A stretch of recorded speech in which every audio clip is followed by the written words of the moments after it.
আমাদের ঘরে যে ফ্রিজ আছে, আমরা ফ্রিজ চালাই না, ফ্রিজ আছে, ফ্রিজ আপনার নষ্ট হয়ে যায়, কম্প্রেসার নষ্ট হয়ে যায়।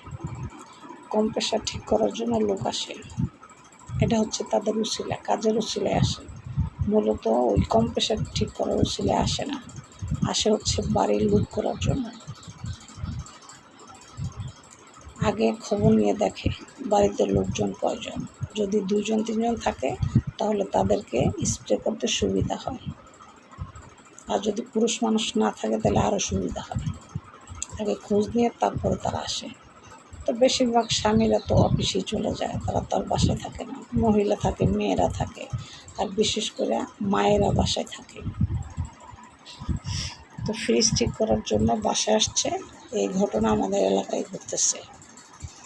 ফ্রিজ ঠিক করার জন্য বাসায় আসছে, মহিলার মুখে স্প্রে মেরে গলার চেন, কানের দুল, হাতের স্বর্ণের গুলি, তারপরে টাকা পয়সা যা কিছু আছে সব লুট করে নিয়ে চলে গেছে।